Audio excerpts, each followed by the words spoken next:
నమస్కారం గురుగారు. నమస్కారం. గురుగారు, కామాఖ్య అమ్మవారి గుడిలో ఉన్న పవిత్ర జలానికి ఉండే మహిమ ఏంటి? అమ్మ, మనం గుడిలోకి వెళ్ళినప్పుడు హ్మ్. ప్రసాదం హ్మ్. మనకి ఏ గుడిని సందర్శించినా కూడా హ్మ్. మేజర్గా మనం తీసుకునేది అక్కడికి వెళ్ళగానే సంతృప్తి చెందేది బయటకు వచ్చేటప్పుడు ఏంటి అంటే ప్రసాదం. ప్రసాదం. హ్మ్. అవునా? హ్మ్. అదేవిధంగా అక్కడ అమ్మవారి యోని నుంచి వచ్చే జలమే ప్రసాదం అక్కడ. హుహు. తల్లి, ఓకే.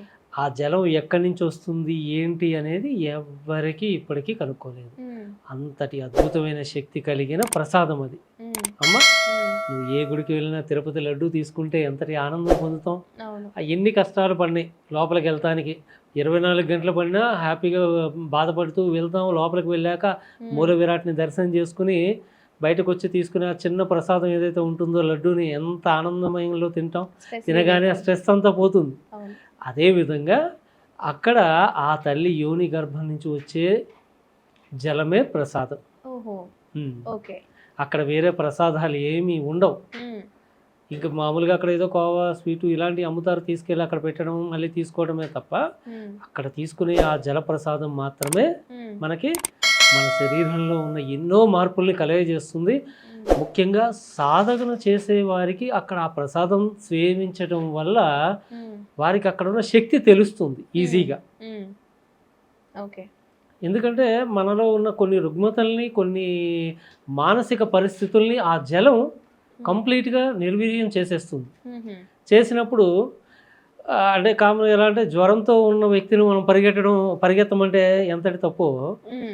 వాడికి ఒక టాబ్లెట్ ఇస్తే కదా వాడు క్లియర్ అయిపోయి పరిగెడతాడు. అవును. అలాగే అక్కడ ఎలాంటి రుగ్మతలు, ఎలాంటి నెగిటివ్ ఎనర్జీస్ ఉన్నా కూడా ఆ జలం తీసుకోవడం వల్ల హ్మ్. పూర్తిగా హ్మ్. అతనిలో ఉన్న శక్తి ఎలివేట్ అవుతుంది. ఓకే. ఎలివేట్ అయినప్పుడు మంచి ఫలితాలను చూస్తాడు. శక్తి యొక్క విధానాన్ని తెలుసుకుంటారు. హ్మ్. సాధారణ ప్రజలు కూడా దాన్ని స్వీకరించడం వల్ల హ్మ్. మంచి జరుగుతుంది. ఓకే గురుగారు. అంటే ప్రజలు ఎక్కువగా ఇక్కడికి వెళ్ళడానికి బాగా క్యూరియాసిటీ చూపిస్తున్నారు. ఇంట్రెస్ట్ చూపిస్తున్నారు. ఎందుకు అంటారు? అమ్మ, కామన్‌గా ప్రజలకున్న క్యూరియాసిటీ ఏంటంటే ఇలా వెళ్ళగానే అలా పనులైపోవాలి. కోరికలు వెంటనే ఎక్కడికెళ్ళినా. నెరవేరాలి అని. భగవంతుడికి మనం ఏం సమర్పిస్తున్నాము? భగవంతుడికి సమర్పించడం అంటే నువ్వు కానుకలు, కోట్లు, వజ్ర వైడూర్యాలు తీసుకుంటే భగవంతుడు స్వీకరించడాయే. హ్మ్. అవునా? హ్మ్. ఆయన స్వీకరించేది మొదటగా ఏంటి? హ్మ్. ఏ శక్తి రూపమైనా స్వీకరించేది మొదటగా నీలో ఉన్న భక్తి, శరణాగతి. భక్తి. అవును. ఈ భక్తి శరణాగతిని అక్కడ సమర్పించినప్పుడు నువ్వు ఆటోమేటిక్‌గా నీకు ఏం కావాలో అవన్నీ కూడా హ్మ్. నీ తల్లిదండ్రులకి నువ్వు ఎన్నో కోట్లు చేస్తావు, ఏదో కోట్లు తీసుకొచ్చి పెడతావని నీకు అన్నం, భోజనం పెట్టరు కదా! హ్మ్. నీకేం కావాలో అవి చూసుకుంటున్నారు అంటే ఎందుకని చూసుకుంటున్నారు నీ తల్లిదండ్రులు? హ్మ్. నువ్వు వారి పట్ల ఉన్న ప్రేమాభిమానాలు. అవునా? హ్మ్. నీ తల్లిదండ్రుల పట్ల నీకున్న ప్రేమాభిమానాలు ఎలా అయితే చూపిస్తున్నావో భగవంతుని శక్తిని పట్ల కూడా నువ్వు అదే భక్తి శరణాగతిని చూపించు చాలు. హ్మ్. నీకేం కావాలో అన్నీ వచ్చేస్తాయి. హ్మ్. అది ఆ ప్రాంతమే కాదు, ఏ ప్రాంతమైనా కూడా. అంతే. అంటే నేను చెప్పేది ప్రత్యేకించి అమ్మ లాంటి శక్తి స్వరూపంలో ఉన్న హ్మ్. ఈ శక్తి పీఠాల్లో ఓకే. భక్తి శరణాగతిని సమర్పించినప్పుడు హ్మ్. ఎలాంటి కోరికైనా తీరిపోతుంది అక్కడ. ఓకే. అంటే ఏదైనా నిదర్శనాలు ఉన్నాయంటారా గురుగారు? కొన్ని కోట్ల నిదర్శనాలు తల్లి. ఈవెన్ హ్మ్. ఇప్పుడు ప్రపంచ ఇప్పుడు మన ఇండియాలో కుబేరుడు ఎవరంటే ఫస్ట్ మనం చెప్పుకునేది రిలయన్స్ అంబానీని చెప్పుకుంటాం, హ్మ్. ఫ్యామిలీని. హ్మ్. వారు కూడా ఈ ప్రాంతానికి ప్రతి సంవత్సరం అంబుబాచి మేళా టైంలో వచ్చి పూజలు నిర్వహించి ఆ గుడికి ఆయన ఆయన పరంగా చేయాల్సిందంతా కూడా బంగారపు తాపడం ఏయించారు మొత్తం. హుహు. హ్మ్. పీఠం పైన ఏదైతే అమ్మవారి స్వరూపం పైన గోపురం ఉందో ఆ హ్మ్. గోపురానికి బంగారు తాపడం రిలయన్స్ వాళ్ళే వేయించి హ్మ్. చాలా భక్తితో వాళ్ళు అంటే వాళ్ళు చేస్తున్నారు, మనం చేయాలనేం కాదు, హ్మ్. చెప్తున్నాను. అంటే ఓకే. అంతటి కుబేరుడైన ఆయన కూడా కుబేరుడు అని అనకూడదు, హ్మ్. అంతటి శక్తివంతుడు ఇండియాలో. హ్మ్. అంతటి శక్తివంతుడైన డబ్బున్న ఆ వ్యక్తి కూడా హ్మ్. అక్కడికి వచ్చి శరణాగతితో, పూర్తి నమ్మకం శరణాగతితో చేస్తున్నాడు అంటే ఏంటి అర్థం? హ్మ్. ఆ? అంత నిజం ఉంది కాబట్టి. నిజం ఉంది కాబట్టి అక్కడ. హ్మ్. అక్కడ నిజం ఉంది. ఆ నిజం అక్కడే ఉంది, ఇంకెక్కడా లేదు. ఓకే.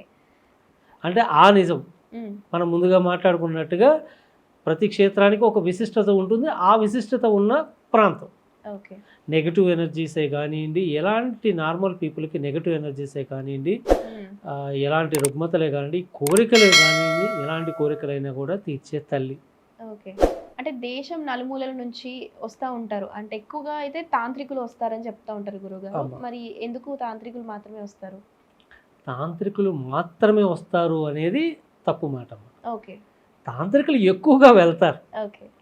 ఇప్పుడు ఆ ప్రాంతంతో సాధకులు, తాంత్రికులు అనే దానికన్నా మనం మాట్లాడాల్సిన వర్డ్ ఏంటంటే సాధకులు, తంత్ర సాధకులు. తంత్ర సాధకులు, మంత్ర సాధకులు కూడా బ్రాహ్మణైనా ఎవరైనా కూడా మంత్ర సాధకం చేసేవారైనా తంత్ర సాధన చేసేవారైనా ఎవరికైనా కూడా అది ఒక యూనివర్సిటీ. ఒక మెడికల్ యూనివర్సిటీలోకి వెళ్తే నీకు అన్నీ ఉంటాయి. అక్కడ డాక్టర్ అవ్వడానికి ఒక శవాన్ని కొయ్యాల్సి ఉంటుంది, కొంత రక్తాన్ని చూడాల్సి ఉంటుంది. అప్పుడు వీడేమవుతాడు, 10 మందికి బయటకు వచ్చి వైద్యం చేయగలుగుతాడు, 10 ప్రాణాలు కాపాడగలుగుతాడు, అంతే కదా ఓ సైన్స్ ఇన్స్టిట్యూషన్లోకి వెళ్ళినప్పుడు.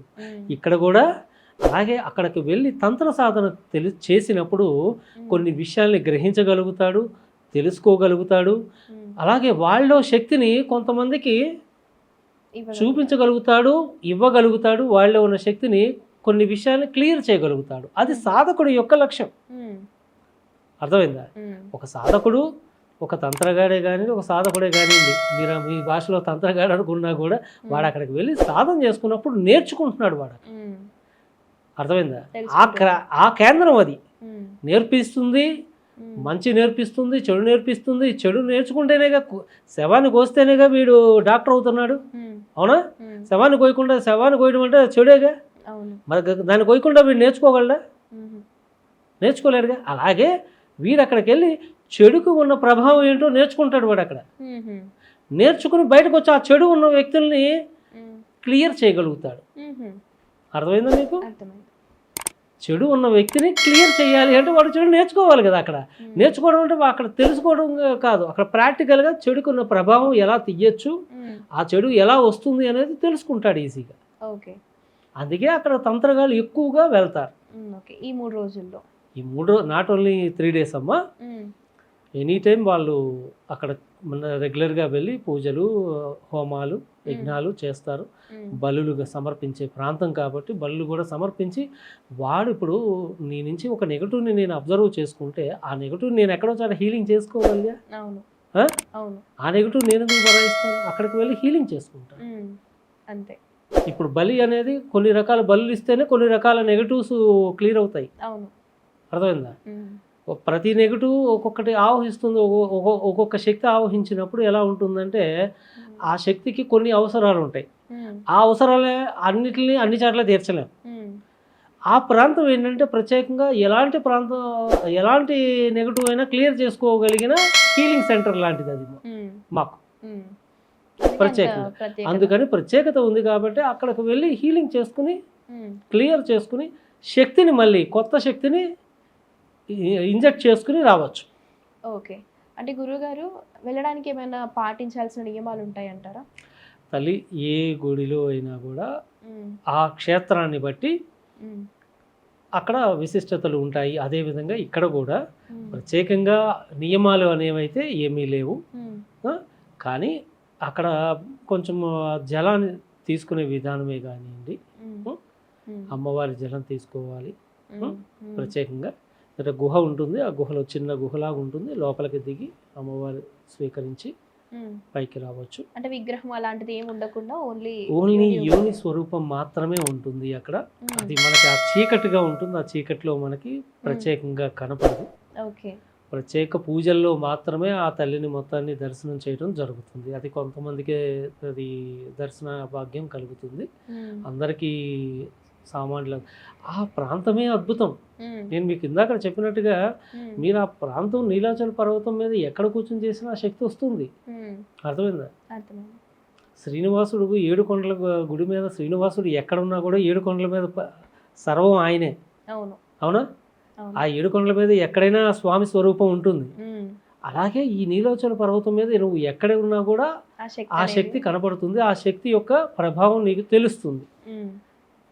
అది. ఓకే. ఓకే గురువుగారు, కామాఖ్య అమ్మవారి దేవాలయం గురించి మాకు, మా ప్రేక్షకులకి ఉన్న సందేహాలన్నింటినీ చాలా క్లియర్గా నివృత్తి చేశారు. మీకు ధన్యవాదాలు గురువుగారు.